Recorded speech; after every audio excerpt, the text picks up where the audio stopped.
petit lancer ou un roulé aval, on laisse le courant nous tendre la ligne, on lève la canne et on tourne la tête en direction de la veine qui nous intéresse. On garde la ligne tendue. Bravo.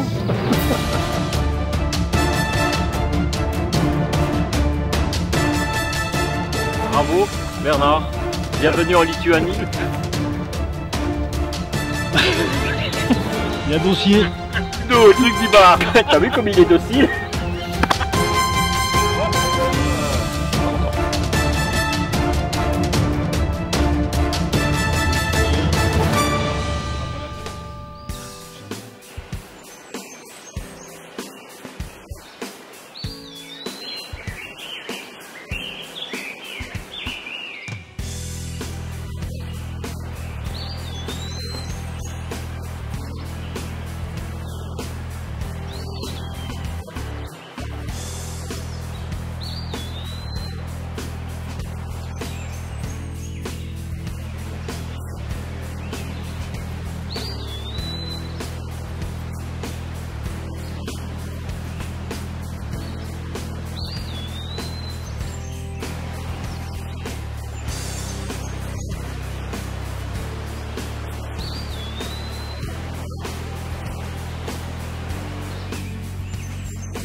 Trois ombres.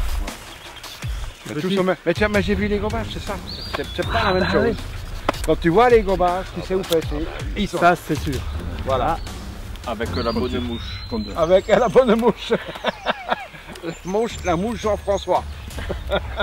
En plus, c'est la mouche du guide. Alors, mouche du guide. Ah, c'est un scandale. Il faut les chercher à ras les branches, dans les bordures, voire provoquer les gobages. Et souvent, on voit les premiers gobages s'installer près des bordures, dans les petits courants. Ouais. Hein, comme le poisson que Bernard a fait en premier le long de cet arbre mort. Avec la bonne mouche, vous avez vu que les poissons, ils sont pas difficiles. Hein. Non, non. Une belle dérive bien propre dans le courant. Ouais, ouais, hop, dessus, ça monte, il n'y a aucun problème. Il n'y a pas besoin de pêcher fin, une belle dérive et ça pêche. J'ai mis dit combien là? C'est du 12. C'est du 12, ok. Ouais, il faut rester sur ces tons-là, olive. Ouais. Certes, on est en Lituanie, sur du poisson sauvage et pas trop sollicité comme sur nos rivières françaises, mais il faut quand même soigner les dérives et faire de belles présentations. On ne peut pas se permettre de pêcher trop court. Voilà. Mettre ta canne à mi-hauteur pour anticiper les ferrages et limiter le dragage. Attention, ça pêche. Hop!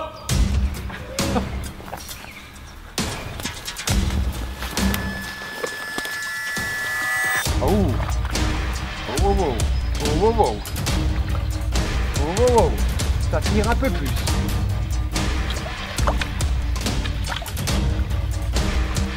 Ça fait la folle, hein. J'ai le caméraman, le pêcheur. Whisky. Deux poissons en 5 minutes. Ah oui, ça c'est bon.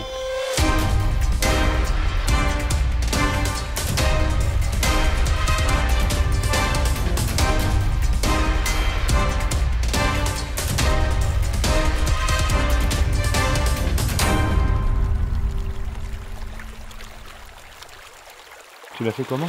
On dérive aval. Là, je connaissais pas, alors que là, effectivement, tu l'avais bien positionné, hein, parce qu'il a pris à l'endroit exact. Dans les bulles, sur la rive droite. Mario s'est bien positionné. On a travaillé un petit peu les posées, parce que c'est pas les mêmes posées tendues qu'on fait habituellement. Et puis là, il a fallu travailler les dérives, un petit mending pour qu'on reste bien dans la veine. Et puis accompagner la dérive pour éviter que la mouche elle drague. Et ajuster bien la longueur de la soie pour que tu vois, on soit arrivé bien à l'endroit où on avait repéré le poisson. À l'endroit exact. Quand tu ne sais pas pêcher et que tu ne sais pas faire ce qu'il faut faire, hein, et ben, tu l'attrapes pas.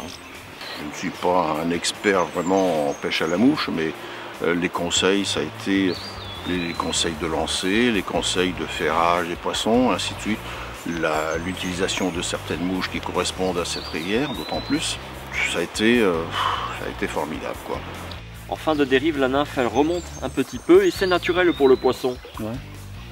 La nymphe quitte le fond pour rejoindre la surface et souvent ça déclenche une attaque. Super. Les rivières n'en discomptent pas, c'est super, il y a des coulées, il y a tout ce que tu veux, il y a du plat, il y a des courants, il y a tout ce que tu veux. Vraiment. Et il y a du poisson bien sûr. Là j'ai déjà tapé 5 hein, aujourd'hui. Hein. Et c'est ce qu'on est. À matinée. Hein. Hop. Joli non? C'est moyen, entre les deux. Un peu plus gros que l'autre et un peu plus petit que le premier. Mais bon, il est pas mal, il est sympa. Génial,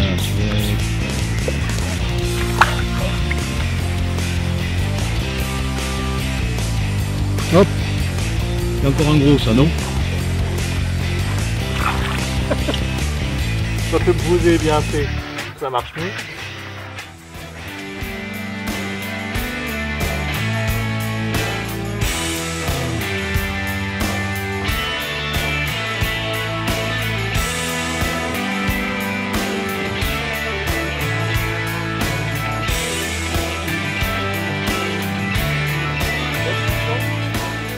Thank you.